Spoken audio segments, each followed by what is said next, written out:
ഹരി ഓം. സദാശിവസമാരംഭാം ശങ്കരാചാര്യമധ്യമാം അസ്മദാചാര്യപര്യന്താം വന്ദേ ഗുരുപരമ്പരാം. ഗുരോർബ്രഹ്മ ഗുരോർവിഷ്ണു ഗുരോർദേവോ മഹേശ്വരഃ ഗുരുർസാക്ഷാത് പരബ്രഹ്മം തസ്മൈ ശ്രീ ഗുരവേ നമഃ.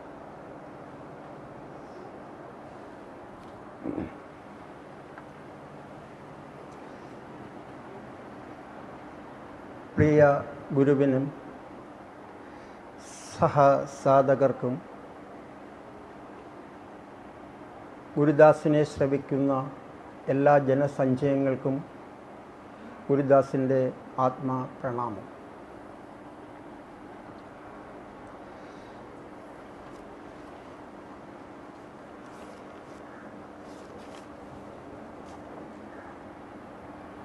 നമ്മുടെ യാത്ര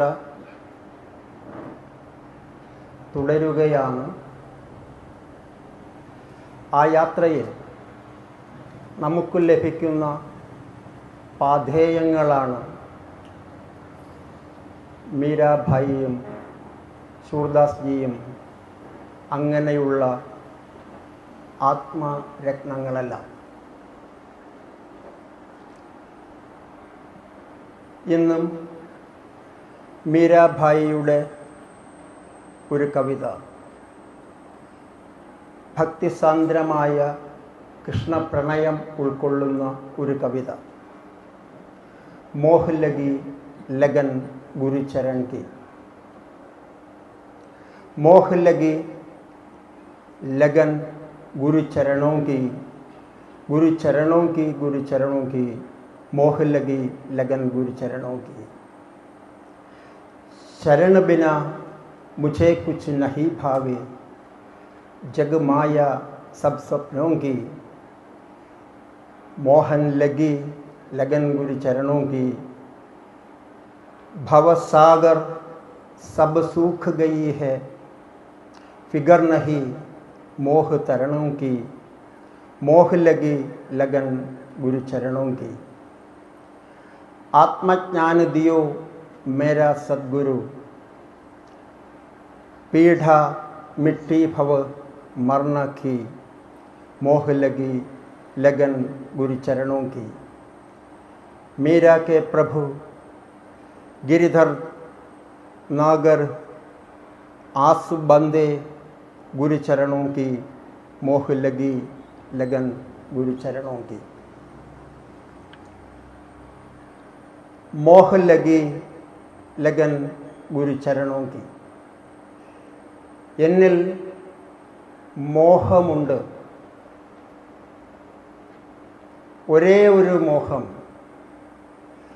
ഗുരുപാദ പത്മങ്ങളിൽ, ആ ദിവ്യകമലങ്ങളിൽ ആവേശിതമാകാനുള്ള അടങ്ങാത്ത അഭിനിവേശമാണ് എനിക്കുള്ളത്. ഇതാണ് മീരാഭായി നമ്മളെ ഓർമ്മിപ്പിക്കാൻ ശ്രമിക്കുന്നത്.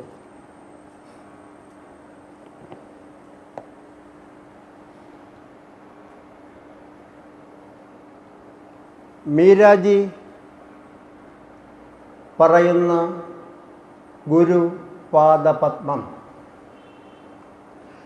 ആ പാദപത്മം നിത്യവും നാം സാധന ചെയ്യുമ്പോൾ നമ്മുടെ മുമ്പിലെ ഗുരുപാദുകങ്ങളിൽ നമ്മൾ ദർശിക്കുന്ന ഗുരുപാദം, നമ്മൾ ഈ ധ്യാന കേന്ദ്രത്തിലെത്തുമ്പോൾ നമ്മൾ നമിക്കുന്ന ഗുരുപാദം, നമ്മളുടെ കൂടെ നമ്മളെ നയിക്കുന്ന ഗുരുപാദം, ആ പാദകമലങ്ങളിലേക്ക് എത്താനുള്ള അടങ്ങാത്ത അഭിനിവേശമാണ് മീരാഭായിയുടെ കൂട്ട് നമ്മൾ ഓരോരുത്തർക്കും. പറയാറുണ്ട്, ഈ പാദപത്മങ്ങളിലെത്താൻ 4 ദിക്കിൽ നിന്നും ഗോപുരങ്ങളുണ്ട്, ഭൂപുരങ്ങളുണ്ട്. അടയ്ക്കാത്ത വാതിലുകളാണ് ഈ ഗോപുരങ്ങൾ ഉൾക്കൊള്ളുന്നത്. സദാ തുറന്നിട്ടിരിക്കുന്ന ഗുരുപാദ കമലങ്ങളിലേക്കുള്ള യാത്രയിൽ നാം പ്രവേശിക്കേണ്ട ഗോപുരങ്ങൾ. ഈ ഭവസാഗരത്തിൽ ജീവിക്കുന്ന ജനകോടികൾ ഈ തുറന്നിട്ടിരിക്കുന്ന വാതിലുകൾ എന്തുകൊണ്ട് കാണുന്നില്ല എന്ന് ചോദിച്ചാൽ, ഒന്ന്, കാണേണ്ടതിനെ കാണാനുള്ള ശ്രമം. കാണേണ്ടത് നമ്മളിൽ തന്നെ ഉണ്ടെങ്കിലും അതിനെ കാണാനുള്ള ശ്രമം നമ്മളിൽ ഉണ്ടാകാത്തത് കൊണ്ടാണ് ഈ ഗോപുരവാതിലുകൾ നമ്മൾ ദർശിക്കാത്തത് എന്നുള്ളതാണ്. എന്നാൽ ഈ സ്വപ്രയത്നം മാത്രം മതിയോ എന്ന് ചോദിച്ചാൽ പോരാ.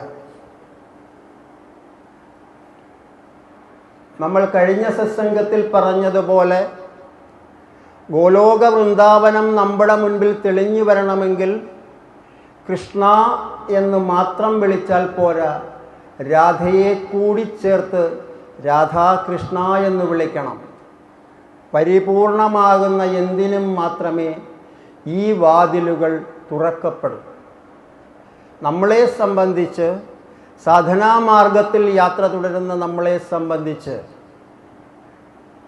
ജീവാത്മാവും പരമാത്മാവുമുള്ള ലയനം, അതിൻ്റെ സാധ്യതയിലേക്കുള്ള ഈ ഗോപുരം, അതിൻ്റെ വാതിലുകൾ തുറന്നിട്ട് നമ്മളെ നമ്മുടെ ഗുരു വിളിക്കുകയാണ്. അദ്ദേഹം എത്ര വിളിച്ചാലും നമ്മളത് കേൾക്കണമെങ്കിൽ നമ്മളിൽ ശ്രമമുണ്ടാകണം, നിയോഗവുമുണ്ടാകണം. ശ്രമവും നിയോഗവും ഒത്തുചേർന്ന് നമ്മളിൽ ആ തെളിവുണ്ടാകണമെങ്കിൽ പരമഗുരുവിൻ്റെ അനുഗ്രഹവും വേണം. ആ അനുഗ്രഹം സിദ്ധിക്കുന്ന ഈ യാത്രികൻ അതിലേക്കു കടന്നാൽ ആ സാധകൻ, ആ ആത്മയാത്രികൻ അഭിമുഖീകരിക്കുന്ന ഏറ്റവും വലിയ പ്രശ്നങ്ങളാണ് അവനിൽ കുടികൊള്ളുന്ന ത്രിഗുണങ്ങൾ. നമുക്കറിയാം, ഈ ത്രിഗുണങ്ങളിൽ സത്വരജതമോ ഗുണങ്ങളുടെ ഈ സഞ്ചയത്തിൽ ഓരോ ജീവാത്മാവിൻ്റെയും കർമ്മനിയോഗമനുസരിച്ച് അവനിൽ ജന്മജന്മാന്തരങ്ങളായി ഊറിയെടുക്കുന്ന അവൻ്റെ കർമ്മഫലങ്ങളുടെ അനുസാരം ഈ തമ രജോ സത്വഗുണങ്ങൾ കൂടുകയും കുറയുകയും ചെയ്തുകൊണ്ടിരിക്കും. ഏത് വഴിയിൽ വന്നാലും കാഴ്ച ഒന്നു തന്നെയാകും നമുക്ക് കിട്ടുന്നത് എന്ന് ചുരുക്കം. നമ്മളെ ഭ്രമിപ്പിക്കുന്നതാണ് ഈ ഗോപുരത്തിനകത്തിലെ കാഴ്ച എന്നാണ് ചുരുക്കം.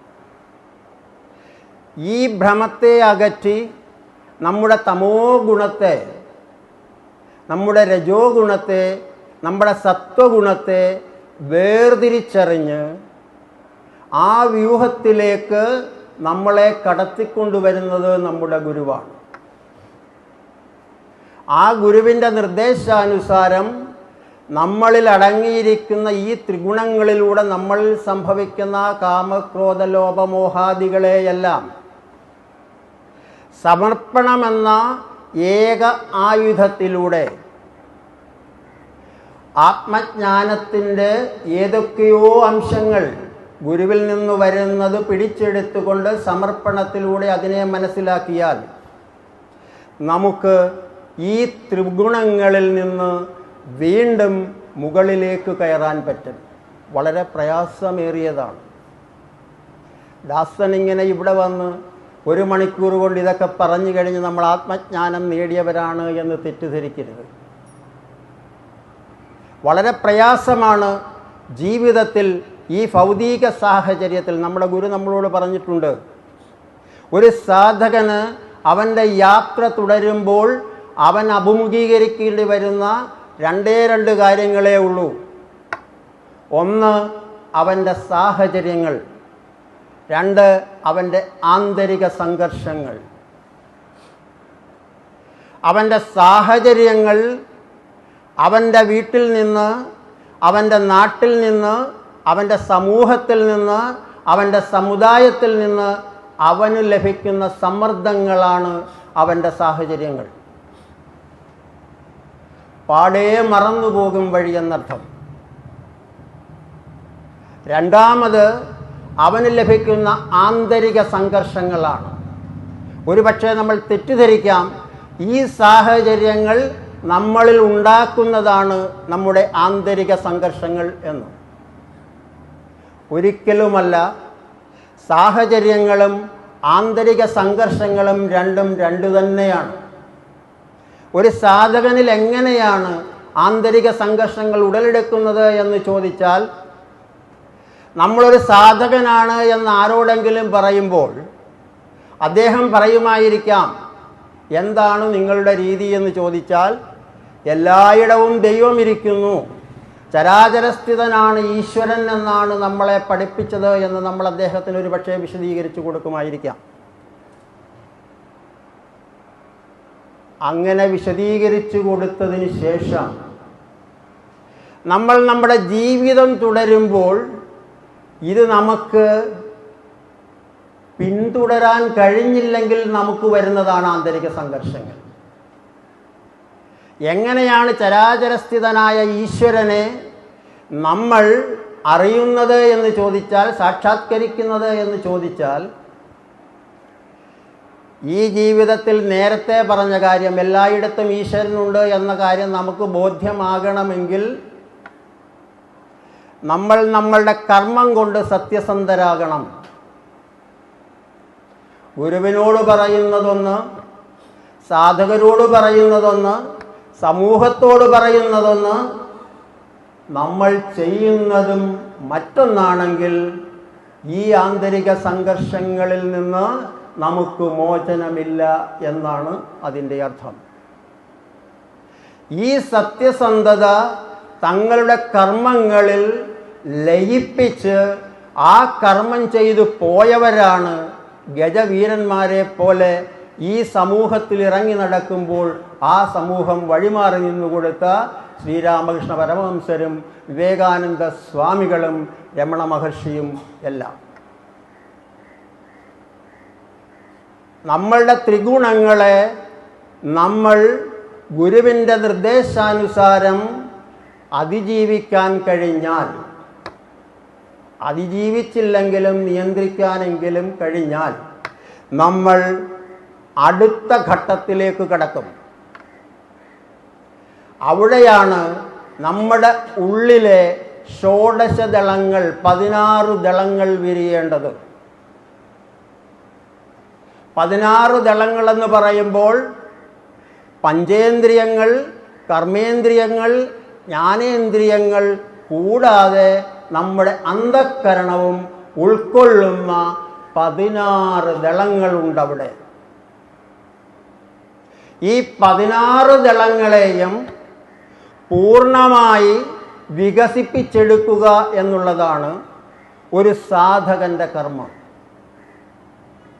അവൻ്റെ കർമ്മേന്ദ്രിയങ്ങൾ ചെയ്യുന്നതും അവൻ്റെ പഞ്ചേന്ദ്രിയങ്ങൾ മനസ്സിലാക്കി കൊടുക്കുന്നതും അവൻ്റെ ജ്ഞാനേന്ദ്രിയങ്ങൾ എന്താണോ നേടിയെടുക്കുന്നതും അറിവായി നേടിയെടുക്കുന്നതുമെല്ലാം ഈ അന്ധഃകരണത്തിൽ പ്രായോഗികമായി നമ്മൾ വിശദമായി മനനം ചെയ്യുന്നതിലൂടെ ഫലപ്രാപ്തിയിലെത്തുമ്പോഴാണ് ഈ 16 ദളങ്ങളും ഒരു സാധകനുള്ളിൽ വിരിയുന്നത്.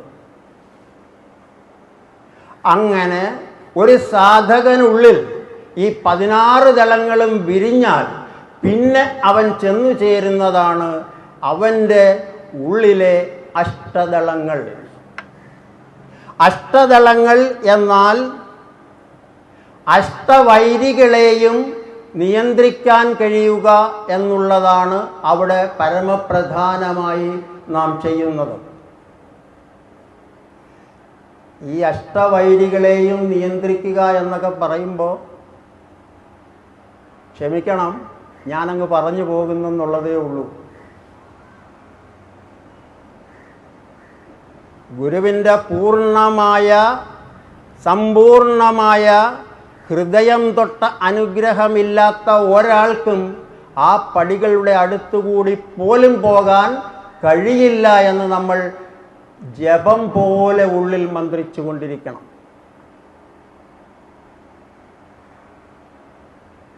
അങ്ങനെ ആ ഷോഡശവും കഴിഞ്ഞ് അഷ്ടദളങ്ങളിലേക്ക് നാം കടന്ന് നിയന്ത്രണം നമ്മുടെ കയ്യിൽ എന്ന് പറയുമ്പോൾ എൻ്റെ കയ്യിലല്ല, ഗുരുവിൻ്റെ കയ്യിൽ. എങ്ങനെയാണോ പാർത്ഥൻ്റെ നിയന്ത്രണം സാരഥി ഏറ്റെടുത്തത്, എന്തുകൊണ്ടാണ് പാർത്ഥൻ്റെ നിയന്ത്രണം സാരഥി ഏറ്റെടുത്തത് എന്ന് ചോദിച്ചാൽ പാർത്ഥൻ്റെ സമർപ്പണമായിരുന്നു അതിനുള്ള കാരണം എന്നുള്ളതാണ്. അങ്ങനെ സാരഥിയെ അത് ഏൽപ്പിച്ചു കഴിഞ്ഞാൽ പിന്നെ 6 പടികൾ കൂടി മാത്രമേ ഉള്ളൂ. 6 പടികളും നമ്മൾ കേട്ടിട്ടുണ്ട്. കടന്നു ചെന്നാൽ ശിവനെ കാണാം. ആ 6 പടികൾ കടന്നു ചെല്ലുക എന്നാൽ സകല ചക്രങ്ങളും ഉദ്ദീപിപ്പിക്കപ്പെട്ട് അവൻ ആത്മജ്ഞാനത്തിൻ്റെ നെറുകയിൽ പ്രതിഷ്ഠിക്കപ്പെടണം എന്നാണ് അർത്ഥം. ആ പരമബിന്ദുവിൽ പരമമധ്യത്തിലായി വരുന്ന ശിവത്തിലേക്ക് അവൻ ലയിക്കുന്നു എന്നാണ് അതിൻ്റെ അർത്ഥം. അങ്ങനെ ലയിച്ചാൽ അവൻ ഒന്നും ദൃശ്യമാകില്ല ഗുരുവിൻ്റെ പരമപാദങ്ങളല്ലാതെ എന്നാണ്. ഭക്തമീര പറയുന്നത് ആ പാദകമലങ്ങളിലേക്കുള്ള അഭിനിവേശമാണ് എന്നെ നയിക്കുന്നത് എന്നാണ്. ഇതൊരു അത്ഭുതമായി കണക്കാക്കേണ്ടതില്ല. കാരണം മീരാഭായി എന്തൊക്കെ കവിതകളായി ഉച്ചരിച്ചിട്ടുണ്ടോ അതെല്ലാം ഒരുപക്ഷെ മീരാഭായിയെ കാട്ടിൽ ഒരു പടി കൂടി കടന്ന തലത്തിൽ നിന്ന ലളിതാജിയാണ് ഈ കവിതകളെല്ലാം എഴുതി ഈ ലോകത്തിന് സമർപ്പിച്ചത് എന്ന് മനസ്സിലാക്കുമ്പോൾ നമ്മളും ചെറുതല്ല എന്ന് നമ്മൾ പഠിക്കണം. അങ്ങനെ ആത്മജ്ഞാനം ലഭിക്കുന്ന ആ പാദകമലങ്ങളിലേക്ക് എന്നെ ലയിപ്പിക്കണേ എന്നാണ് മീരാഭായി അവരുടെ ഗുരുവിനോട് പറയുന്നത്.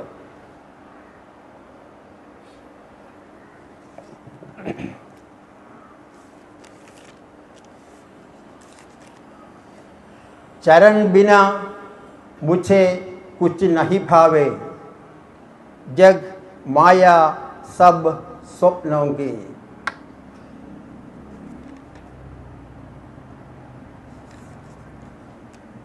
ചരൺ ബിന മുझे കുച്ച് നഹി ഭാവേ. ആ ചരണങ്ങളല്ലാതെ, ആ ചരണങ്ങളുടെ ചിന്തയല്ലാതെ, ആ പാദപത്മങ്ങളല്ലാതെ മറ്റൊന്നും എൻ്റെ ഉള്ളിൽ ഇല്ല എന്ന് മാത്രമല്ല, ജഗ് മായ സബ് സ്വപ്നോങ്കി. കാരണം എനിക്ക് ഈ ലോകം, ഈ ഭവസാഗരം ഒരു ഭ്രമിപ്പിക്കുന്ന സ്വപ്നമാണ്.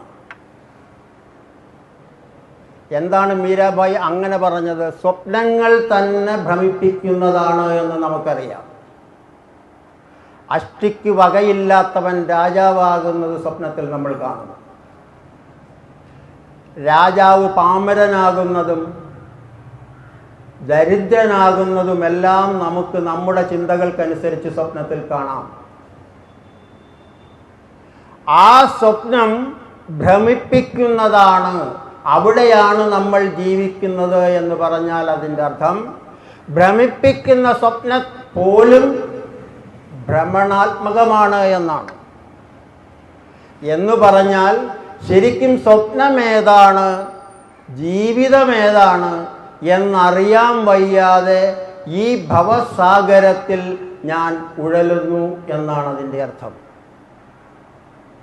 ഇവിടെ ഇരിക്കുന്ന നമ്മളാണ് യാഥാർത്ഥ്യം എന്ന് ചിന്തിച്ചാൽ നമ്മൾ കാണുന്ന സ്വപ്നങ്ങളെല്ലാം സ്വപ്നങ്ങളാണ് എന്ന് ചിന്തിക്കുന്നതിൻ്റെ കാരണം നമ്മൾ അതിൽ ഉണരുന്നു, അതിൽ നിന്നും നമ്മൾ ഉണരുന്നു എന്ന് ചിന്തിക്കുന്നത് കൊണ്ടാണ്.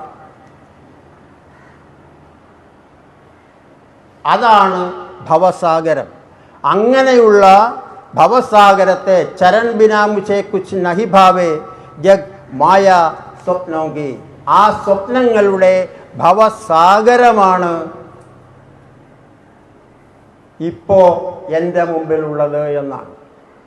അങ്ങനെയുള്ള ഭവസാഗരത്തെ ഭവസാഗർ സബ് സൂഖ് ഗയാ ഹേ. മീരാബായി പറയുന്നത് ഈ കാമക്രോധ ലോഭ മോഹങ്ങളിലെല്ലാം അടിപ്പെട്ടു ജീവിക്കുന്ന ആ ഭ്രമാത്മകമായ ഭവസാഗരം എന്നിൽ ഉണങ്ങിപ്പോയി എന്നാണ്. അതിൻ്റെ ജലം, അതിൻ്റെ ഒഴുക്ക് ഇതെല്ലാം എന്നിൽ നിന്നു കഴിഞ്ഞു എന്നാണ്. എന്ന് പറഞ്ഞാൽ എൻ്റെ മോഹവും അഭിനിവേശവും എല്ലാം കർമ്മങ്ങളും എല്ലാം ഈ ഭവസാഗരത്തെ ബാധിക്കുന്ന ഒരു ഘടകങ്ങളും എന്നെ ബാധിക്കുന്നില്ല എന്നാണ് അതിൻ്റെ അർത്ഥം. അങ്ങനെ കാലദേശ നിമിത്തങ്ങളൊന്നും ബാധിക്കാത്ത ഒരു ആത്മജ്ഞാനാർത്ഥിയെയാണ് മീരാഭായിയിൽ നമ്മൾ കാണുന്നത്.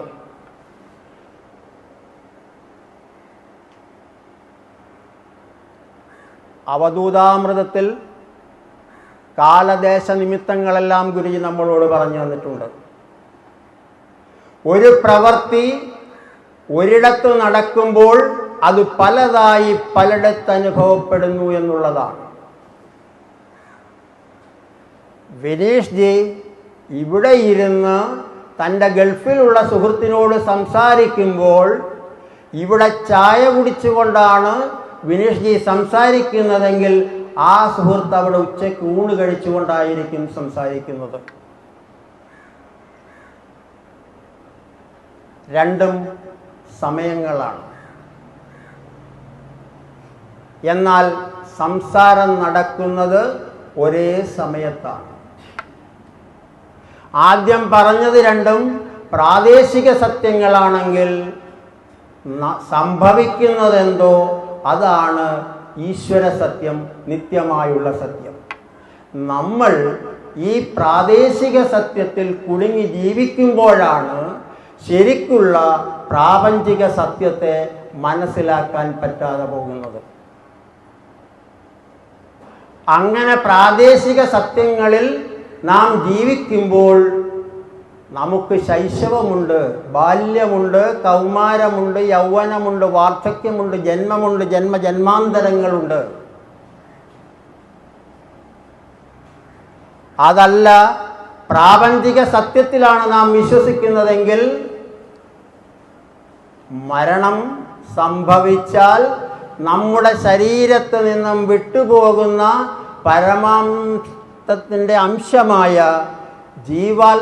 ജീവാത്മാവിന് കുടിയേറാൻ ഒരു സ്ഥലം അന്വേഷിച്ച് നമ്മൾ ആശങ്കപ്പെടേണ്ടതില്ല.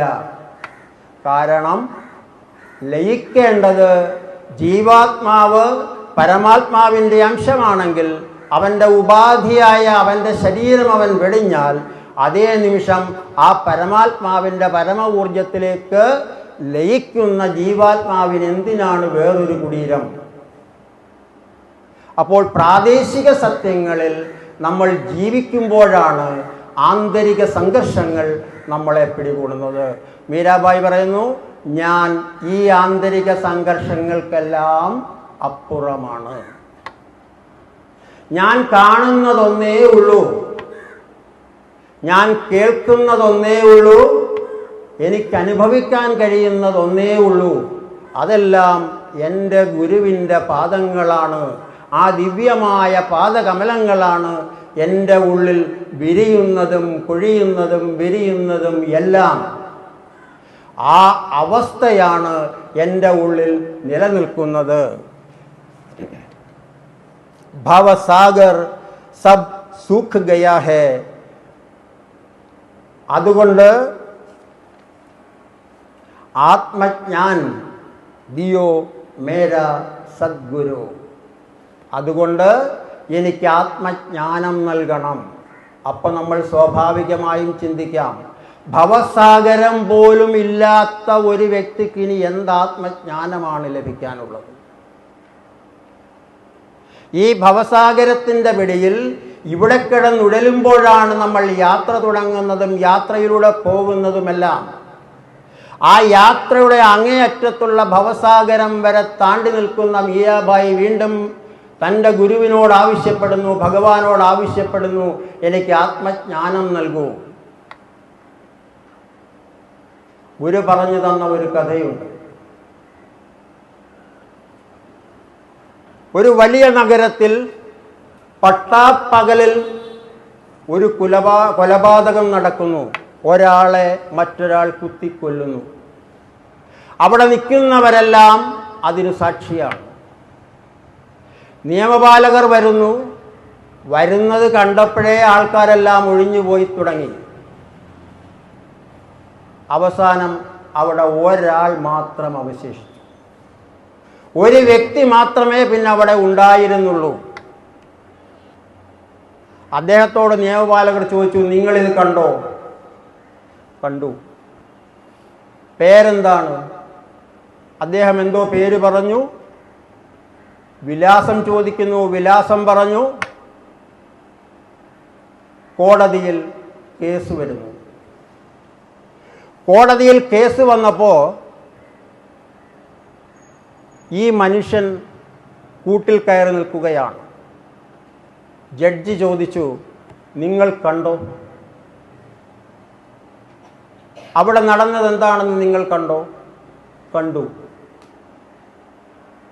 ആരെയാണ് കൊന്നത്? ഒരു സങ്കോചവുമില്ലാതെ യാതൊരു വിധമായ ഭാവഭേദങ്ങളുമില്ലാതെ പറഞ്ഞു, നാരായണനെയാണ് കൊന്നത്. അപ്പോൾ ചോദിച്ചു, ആരാണ് കൊന്നത്? ഒരു നിമിഷം പോലും അദ്ദേഹം ആലോചിച്ചില്ല. അദ്ദേഹം പറഞ്ഞു, നാരായണനാണ് കൊന്നത്. അപ്പം ജഡ്ജിക്ക് എന്തോ ഒരു വിഷയം തോന്നിയെങ്കിലും അദ്ദേഹത്തിൻ്റെ ചോദ്യം തുടർന്നുകൊണ്ടിരുന്നു. അദ്ദേഹം ചോദിച്ചു, കൊല്ലപ്പെട്ടതും കൊന്നതും നാരായണന്മാരാണെങ്കിൽ നിങ്ങളാരാണ്? പറഞ്ഞു, നാരായണൻ. അപ്പൊ കൊല്ലപ്പെട്ടതും കൊന്നതും അത് പറയുന്നതും നാരായണനാണ് എന്ന് ബോധ്യം വന്ന ജഡ്ജി അദ്ദേഹത്തോട് ചോദിച്ചു, സാക്ഷികൾ വേറെ ഉണ്ടോ? ഉണ്ട്. ഇതെല്ലാം കണ്ടുകൊണ്ടിരിക്കുന്ന നാരായണനുണ്ട്, അതാണ് സർവസാക്ഷി.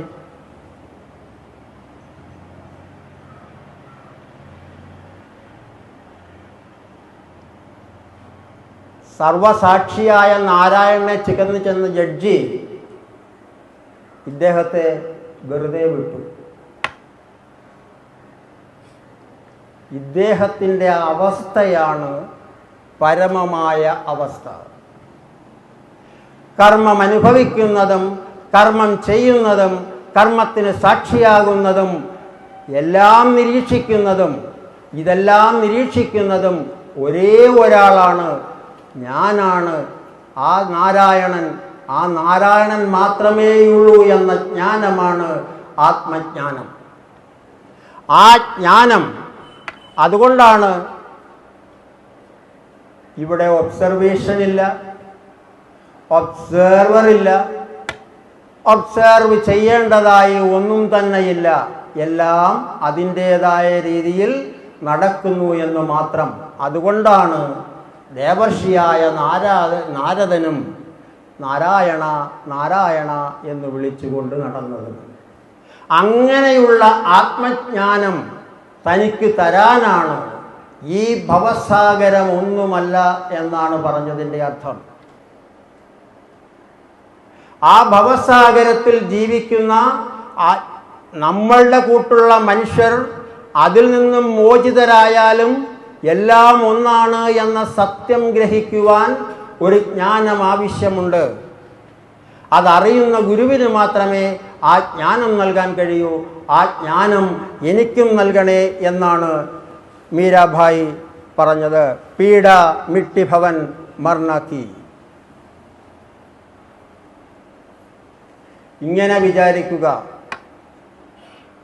നമ്മൾ നമ്മുടെ മുറിയിൽ ധ്യാനം ചെയ്തുകൊണ്ടിരിക്കുകയാണ്. നമ്മുടെ മുന്നിൽ നമ്മുടെ കൃഷ്ണനുണ്ട്, വിഷ്ണുവുണ്ട്, അല്ലെങ്കിൽ ദേവിയുണ്ട്. ഒരാൾ നമ്മളോട് പറയുന്നു, പ്രത്യേകം ശ്രദ്ധിക്കണം, അവിടുത്തെ നമ്മുടെ ലോകം, നമ്മൾ, നമ്മുടെ കൃഷ്ണൻ, നമ്മുടെ മുമ്പിലിരിക്കുന്ന ദീപം, ഇതൊക്കെയാണ് നമ്മളുടെ ലോകം.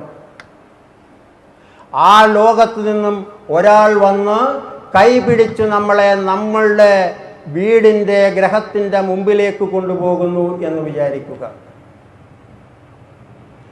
ഇവിടെ നമ്മളുണ്ട്, നമ്മുടെ വീടുണ്ട്, നമ്മുടെ റൂമുണ്ട്, ധ്യാന റൂമുണ്ട്, ധ്യാന റൂമിലുള്ള ഭഗവാനുണ്ട്, ആ ഭഗവാനെ ജ്വലിപ്പിച്ചു നിർത്തുന്ന ദീപവുമുണ്ട്. ഈ യാത്ര തുടരുന്നു എന്ന് നമ്മൾ കരുതുക. ആ യാത്ര തുടർന്നാൽ നമ്മുടെ തലസ്ഥാനത്തെത്തുമ്പോഴും നമ്മുടെ ജില്ലയും നമ്മളുടെ പഞ്ചായത്തും നമ്മളുടെ വീടും നമ്മുടെ മുറികളുമെല്ലാം നമ്മുടെ മുമ്പിലുണ്ടാകും. എന്നാൽ രാജ്യത്തിൻ്റെ തലസ്ഥാനത്തെത്തിയാൽ നമ്മളെ ഈ വ്യക്തി കൈപിടിച്ചുകൊണ്ട് നമ്മുടെ ദേശ തലസ്ഥാനത്തെത്തുമ്പോൾ, ഇന്ദ്രപ്രസ്ഥത്തിലെത്തുമ്പോൾ നമ്മളുടെ കാഴ്ചയ്ക്ക് മങ്ങലുകൾ സംഭവിക്കും. ഇനി അവിടെ നിന്നും വിട്ട് ദേശാന്തരത്തിലൂടെ ആ യാത്ര തുടർന്നാൽ നമ്മുടെ മുറിയുടെ സ്ഥാനം നമ്മുടെ രാജ്യം ഏറ്റെടുക്കും. വീണ്ടും യാത്ര തുടരുകയാണ് എങ്കിൽ ദേശാന്തരത്തിൽ നിന്നും ഈ ഭൂമിയിലെ മുകളിലേക്ക് പോകാൻ നമ്മൾ തുടങ്ങിയാൽ, മുകളിലേക്ക് എന്ന് പറയുന്നത് തെറ്റാണ്, പുറത്തേക്ക് പോകാൻ തുടങ്ങിയാൽ, ആ കയ്യിൽ നമ്മൾ നന്നായി പിടിച്ചിട്ടുണ്ടെങ്കിൽ നമുക്ക് സർവത്ര ജലം മാത്രമേ കാണാൻ കഴിയൂ. ജലവും ജലമടങ്ങിയ ഭൂമിയും മാത്രമേ നമ്മുടെ മുമ്പിൽ ഉണ്ടാകൂ. ഇവിടെയും ആത്മാർപ്പണത്തോടുകൂടി ആ കൈ പിടിച്ച് നമ്മൾ മുൻപോട്ട് പോയാൽ നമുക്ക് അനവധി ഗ്രഹങ്ങളെ കാണാം. ഭൂമിയുടെ കൂട്ടുള്ള അനവധി ഗ്രഹങ്ങൾ. അതിൻ്റെ അവസാനം സാക്ഷാൽ സൂര്യനിലേക്ക് എത്തുമ്പോൾ അവിടെയും ആ താപത്തിൽ കരിയാതെ നമ്മുടെ കൈപിടിച്ചു പോകുന്ന ആളാരാണോ ആ ഗുരുവിൻ്റെ കൂടെ, ആ ആളിൻ്റെ കൂടെ നമ്മൾ യാത്ര തുടർന്നാൽ അതിനും പുറത്ത് നമുക്ക് പല പല സൗരയൂഥങ്ങൾ ദർശിക്കാൻ കഴിയും. ആ സൗരയൂഥങ്ങളിലൂടെ യാത്ര തുടർന്നാൽ നമുക്ക് പലവിധമായ ബ്ലാക്ക് ഹോളുകൾ കാണാൻ കഴിയും. നമ്മൾ വലുതെന്ന് വിചാരിച്ചിരുന്ന നമ്മുടെ ധ്യാനമുറി ഉൾപ്പെടുന്ന, നമ്മുടെ ഭഗവാൻ ഉൾപ്പെടുന്ന, നമ്മുടെ വീട് ഉൾപ്പെടുന്ന, നമ്മുടെ രാജ്യം ഉൾക്കൊള്ളുന്ന, നമ്മുടെ സൗരയൂഥം കൂടി ഉൾക്കൊള്ളുന്ന അനേക സൗരയൂഥങ്ങളെ വഹിക്കുന്ന ഈ ബ്രഹ്മാണ്ടം മുഴുവൻ ആ ബ്ലാക്ക് ഹോളിലേക്ക് എങ്ങനെയാണോ ഒരു പട്ടം കാറ്റിൻ്റെ ഗതിയിൽ ഇല്ലാതായി ലയിച്ചു പോകുന്നത്, ഇത് നമ്മൾക്ക് കാണാൻ കഴിയും. ഇപ്പോൾ നമ്മുടെ വീടെവിടെ, നമ്മുടെ രാജ്യം എവിടെ, നമ്മുടെ ഭൂഖണ്ഡം എവിടെ, നമ്മുടെ ബ്രഹ്മാണ്ടം എവിടെ? ഇതുതന്നെയാണ് പരമമായ ഒരു അണുവിലേക്ക് ത്രിമൂർത്തികൾ ലയിക്കുന്നു എന്ന് പറയുന്നതിൻ്റെ സങ്കല്പവും.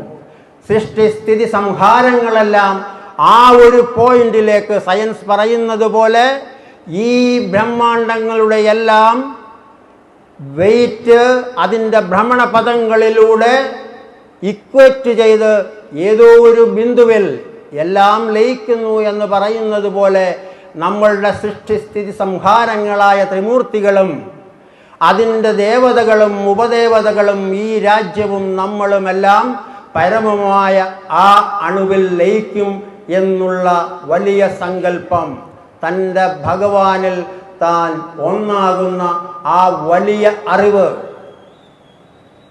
ആ ആത്മജ്ഞാനം തനിക്ക് പകർന്നു തരണേ എന്നാണ് മീരാഭായി തൻ്റെ ഗുരുവിനോട് അപേക്ഷിക്കുന്നത്. मीरा की प्रभु गिरिधर नागर आस बंदी गुरु चरण की ഞാൻ അതിൽ ബന്ധിതയാണ് എന്നാണ്. ആ പരമമായ പാദങ്ങളിൽ ഞാൻ ബന്ധിതയാണ്. അങ്ങനെയല്ലേ പറയുന്നത്? മീരാബായി തൻ്റെ കൃഷ്ണനെ പോലും വെടിഞ്ഞെന്നാണ് പറയുന്നത്.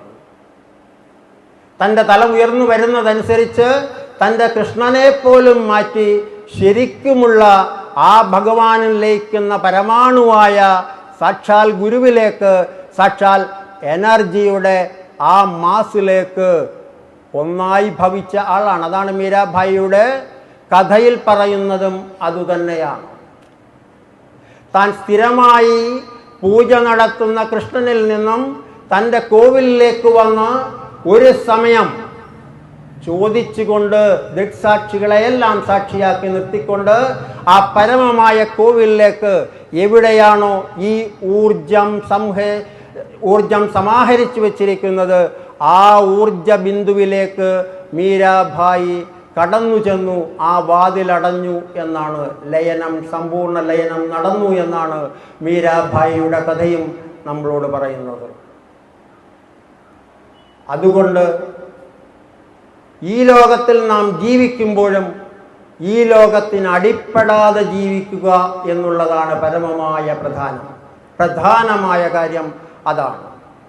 അങ്ങനെ ഗുരു പറയുന്നത് പോലെ ഒരു സാക്ഷിഭാവത്തോടെ നമുക്ക് ഈ ഭൂമിയിൽ ജീവിച്ചുകൊണ്ട് ഈ ഭൂമിയിൽ അനുഭവിക്കുന്നതായ എല്ലാ വികാരങ്ങളെയും വിചാരങ്ങളെയുമെല്ലാം സാക്ഷിഭാവത്തോടുകൂടി ഉൾക്കൊണ്ടുകൊണ്ട് സമർപ്പണത്തോടുകൂടി ഗുരുനിർദ്ദേശങ്ങൾക്കനുസരിച്ച് നമ്മൾ മുൻപോട്ട് പോയാൽ തൻ്റെ ഒറ്റക്കമ്പി നാദത്തെ ഉപേക്ഷിച്ചു പോയ, തൻ്റെ വിഗ്രഹത്തെ പോലും ഉപേക്ഷിച്ചു പോയി ഉള്ളതെന്താണോ അതിൽ അലിഞ്ഞു ചേർന്ന മീരാഭായിയായി ഓരോ സാധകനും മാറാൻ കഴിയും എന്നുള്ളതാണ് പരമമായ സത്യം. ആ പരമമായ സത്യം മനസ്സിലാക്കുവാൻ ഒരു യാത്ര അത്യന്താപേക്ഷിതമാണ്. ആ യാത്ര തുടങ്ങിയവരാണ് നമ്മളെല്ലാം. യാത്ര തുടർന്നുകൊണ്ടേയിരിക്കും. തുടങ്ങിയെന്നും മനസ്സിലാക്കുന്നവരാണ് നമ്മളെന്ന് പറയുന്നതാണ് ശരി. ഇനി ആ യാത്രയുടെ നീളം എത്രയുണ്ടെന്നോ അതിൻ്റെ സ്പാൻ എവിടം വരെയാണെന്നോ ഒന്നും നമുക്കറിയില്ല. പക്ഷേ അതെല്ലാം അറിഞ്ഞ മഹാഗുരു നമ്മളുടെ കൂടെ ഉണ്ട് എന്ന സത്യം സമർപ്പണമായി ഉള്ളിലേക്ക് ഏറ്റുവാങ്ങി ആ ദീപത്തിൻ്റെ കൂടെ നമ്മൾ നമ്മുടെ യാത്ര തുടരണം. ആ യാത്രയിലൂടെ ജന്മജന്മാന്തരങ്ങൾ പിന്നിട്ടിരിക്കാം. വെറും മോക്ഷമല്ല നമ്മൾ കാക്ഷിക്കുന്നതെന്ന് ഇക്കാലമത്രയും യാത്ര തുടർന്ന് നമുക്ക് മനസ്സിലായിട്ടുണ്ട്. ഈ ജന്മം പോലും നമുക്കൊരു നാഴികക്കല്ല് മാത്രമാണ് എന്ന് എല്ലാ സാധകരും ഇപ്പോൾ മനസ്സിലാക്കിയിട്ടുണ്ട്. അതുകൊണ്ട് ജന്മജന്മാന്തര ഭേദമില്ലാതെ സാധക വൃന്ദം അവരുടെ യാത്ര തുടർന്നുകൊണ്ടേയിരിക്കണം. ഓർത്തിരിക്കുക, നിൽക്കാൻ പാടില്ല. നിന്നാൽ ബാക്കിയുള്ളവർ നടന്നു പോകും. ആ നടന്നു പോകുന്ന പാത മുഴുവൻ നമുക്ക് വീണ്ടും നടക്കേണ്ടി വരും. അതിന് ജന്മങ്ങൾ ഇനിയും വേണ്ടി വരും എന്നുള്ളത് കൊണ്ട് ഗുരുവിൻ്റെ പരമമായ സ്പർശം ഏറ്റുവാങ്ങുവാൻ നമ്മൾ തയ്യാറാകണം. അതിന് നമ്മൾ സത്യസന്ധരാകണം, സമർപ്പിതരാകണം.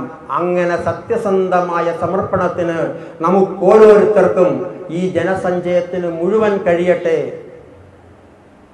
ഈ ജനസഞ്ചയം മുഴുവൻ ആ നേർസത്യത്തിലേക്ക് നയിക്കപ്പെടട്ടെ എന്നുള്ള പ്രാർത്ഥനയോടുകൂടി നിർത്തുന്നു. ഹരി ഓം, ഹരി ഓം, ഹരി ഓം.